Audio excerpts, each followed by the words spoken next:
Welcome to another edition of Conversations with CASA, a monthly news blog examining issues and trends in the Texas child welfare system. My name is Vicki Spriggs. I'm the CEO of Texas CASA, and we film in our offices at Texas CASA in Austin. Thank you for joining us. Today's guest is Commissioner John Specia. Welcome, Commissioner Specia. Hi, Vicki. John and I go back a long ways, but his bio is very interesting. In 2012, Judge John Specia was appointed as Commissioner of the Texas Department of Family and Protective Services. He served in that capacity until May 31st of 2016. During his tenure, Judge Specia spearheaded an overhaul of the child protective system, developed system enhancements, and significantly expanded the child abuse and neglect prevention and early intervention program. That was a mouthful. Under his leadership, Texas became a national leader in child welfare transformation efforts and research into child abuse and neglect fatalities. Prior to serving as commissioner, Judge Specia established both the Bexar County Children's Court, which provides specialized services for children, and also the Family Drug Treatment Court, which handled child protective services cases and became a model for the state. Since his retirement, Judge Specia has resumed his mediation, arbitration, and private judging practice at the Plunkett, Griesenbeck, and Memori Incorporated. That was a mouthful. That's a mouthful. And you've done a lot. And we've known each other for a good 25 years at least. Easy 25 years. Yeah. And one of the things that wasn't noted in this intro was the fact that for 12 years, I believe, you served on the Texas CASA board. I was one of the very early Texas CASA's board members, and I was involved in organizing the Bexar County CASA board. That's what I thought. So a true friend of the CASA community. As a former Family and Child Protection Court judge and commissioner of the Department of Protective and Family Services, what progress have you seen over the years within the child welfare system? And I ask that because even before becoming the commissioner, you are a strong child advocate. Yeah, I was the chairman of the Supreme Court Task Force on Child Abuse and Neglect and Foster Care for 20 some odd years. And so I've been involved with the agency since roughly 1976. I actually was one of their first child welfare attorneys. And so I served in that capacity very, very early on. And I kind of saw it in the real wild days when, when there wasn't a lot of state money involved in foster care, and the counties actually had to spend county dollars. And I've heard stories from social workers where they were basically told, well, there are 3 kids in trouble, but we only have money for 1, so pick. So I have seen the entire continuum. And I think that's one thing that's interesting, because many of our young people are very, very impatient, and rightly so. But there has been extraordinary progress over the years. And so I saw the agency in the 60s, 70s, 80s, 90s, and then became commissioner in 2012. So I've seen a lot. Yeah, I remember when they asked you to become commissioner, and I remember laughing at you, maybe at you, but definitely with you, saying, you're stepping straight into the fire.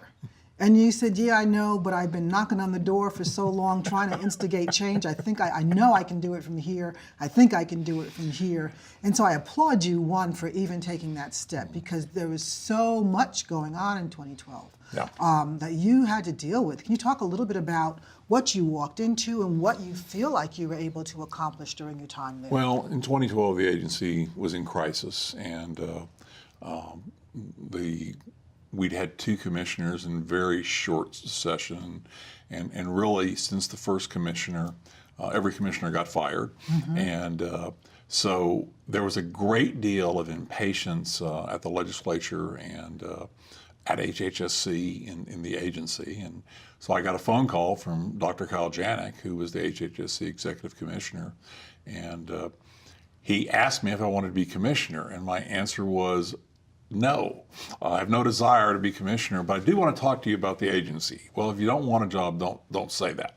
I sometimes feel like it was punishment for having told people how to run the agencies as a judge for so many years when I just didn't know much about running an agency with 12,000 employees and 30,000 children in foster care. But when I walked in, we had about 11,000 employees and had around 30,000 children in foster care on any given day. There had been a number of tragic child fatalities. There was a great deal of a lack of transparency. One of the things that the agency has had issues with over the years is a lack of transparency. And I feel like that was one of my accomplishments is reaching out to advocates and being much more transparent. I set up a process on child deaths that the information got out accurately very quickly so that the public and the legislature and everyone would have the information. I set up a process where we would study every child death. My position was, there's really not anything I can do about the child that was killed, but I have an obligation to learn from that process what went wrong. Now, it's not always the social worker's fault, and I think there's an inclination to blame the caseworker every time something bad happens in a foster home. We don't do that to the police, and we don't do it to the fire department. But if CPS has ever touched a case and something bad happens down the road, somehow they didn't get it right back when they were involved with the family. The staff was terribly overworked. The caseloads were very high. The turnover rate was very high. They were significantly underpaid. And so one of the things that I did that was very important is commission a review by John Stevens to take a really hard look at the agency. The problems were the same that I had been seeing for many, many years. The problems of turnover, the problems of perhaps poor decision making, young workers. And I said, well, what's going on here? What aren't we doing right? What can we do better? One of the things I'm most proud of is completely revamping the training system. We had a very academically oriented training system, and they would be in training for about 2 months, and then they would go into the field for the first time. And literally, I remember cases where people quit the first day. I don't like dogs. I can't go up to that house. I really don't like dirty homes and crying children. Well, we really ought to know that before we invest $60,000 in training somebody. And so we revamped it completely to where they were in the field with their unit, having experiences very, very early on, partnering with a mentor, set up a mentoring system so that the more senior workers would be available to the younger workers. That was important. The legislature was very good to me. I know I added over 1,000 staff. In both bienniums that I worked, we added more than $250 million. So over my 2 legislative sessions, we added north of $500 million to the agency's budget. Now, the current commissioner has done much better than that even. He finally got the pay raises that the agency needed, and it has really had a dramatic effect on turnover. I said that and actually did some things out in Midland, Texas, because we couldn't keep workers because you could make more at the stop and go working than as a supervisor. I was able to raise their salaries and show that by raising salaries it really did impact turnover. And then in the next session of the legislature, there was a major influx for salaries. Super. And I guess one thing you did mention is in a very difficult budget year prior to me being commissioner, they had completely, for all practical purposes, wiped out the prevention programs. Mm-hmm. And I was able to go to the legislature and talk about the importance about early intervention and prevention and reestablish the prevention program and move it out and establish it as a division. So prevention and early intervention is a separate division, just like child welfare. And they work with counties all over the state, trying to keep people from getting in the front door. Once someone gets in the front door, we have a very, very difficult time ever returning the children home. But we do much better if we can work with the families and the parents to keep children at home with the appropriate protections and safeguards and prevention services. Wow. So during your time there, because so many things you were aware of when you took the position, what was your greatest learning?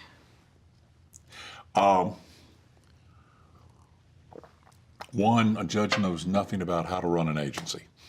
I didn't know anything about computers, and I had to champion a $50 million revamping of the computers. Really didn't know much about personnel. I'd never supervised more than 2 or 3 people, both in my law firm. And so stepping in, I understood the politics, I understood the issues, but how to run a very, very large agency with a presence in 254 counties.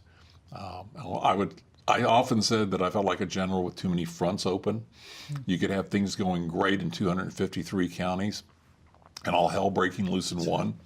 And it's a big, big state. No, I don't think anybody really understands how culturally diverse we are, how ethnically diverse we are, how just flat geographically big we are. And we have Harris County, one of the top 4 cities in the nation, and the most diverse city, 200 languages or something amazing. And then we have a lot of little counties out in West Texas that have more jackrabbits than people. And as commissioner, you are responsible for everybody, for every unit across the state of Texas. And in addition, I had adult protective services. Just kind of in my spare time, I take care of licensing and adult protective services. It was the most interesting and most challenging thing I've ever done, and I'm very glad I did it. Super. We have about 2.5 minutes left, so I'd like to ask you, as you sit here now, and 'cause I know you constantly keep your finger on the pulse of what's happening, what do you think, what else needs to happen to improve the system? Well, I think CASA has many roles, and I have been a CASA supporter as a judge for 25 years, but I think we need to continue to focus on normalcy. That children, when they are in foster care, which is not anything close to a normal setting, we need to make sure they're doing normal things. They're playing football, they're on the chess team, they're cheerleaders, whatever they are. We have to focus on permanency. Kids still stay in foster care too long. And I know you've done a lot of work in this area, but when I was a young judge, I thought the kids were safe in foster care. Why move them out of foster care? Why do it too fast? And you know, down the road, I remember a child that I brought in very early that stayed her whole life, and then she was there with her child who'd been born in foster care. So we have to focus on getting these kids home. 50% of all kids are now in kinship care. I think CASA should really look at what is their role in supporting kinship families. Children do better who are in kinship care. There's challenges to kinship care. It's way under-resourced by the agency, but I think CASA can have a unique role in supporting kinship caregivers, and often those kinship caregivers are the permanency plan for these children. Super. And I'm sure you know about our collaborative family engagement efforts. Oh, I do. Right? I think it was kind of on the horizon when I was there, Yeah. and that was something that is anything we can. I remember going to a conference one time about parents' rights, and I've always been a child advocate, but I remember a mom looking at me and saying, "Judge, the best thing you can do for a child is help that child's parents." And that's something I think our CASA workers need to think about, that we protect the child, we make sure the child's fine in foster care, but how can we help those parents be good parents? And how can we help the foster parent and the kinship parent work together for the best interest of the child? Exactly. Well, I thank you for everything you've done for the state of Texas. I thank you for everything you've done for the CASA network, both in Bexar County and getting that program started, and for Texas CASA serving on the board and helping us build to where we are now, getting ready to celebrate our 30th anniversary. I love that. If you're a CASA worker, thank you for what you do. If you're not a CASA worker, help the CASA workers. These children need the support of the community. These are our children. We need to take care of them. Super. Couldn't have said it better. Our volunteers are where our heart goes. Our volunteers make the world of difference. Thank you for joining us for another edition of Conversations with CASA. We'll see you next time.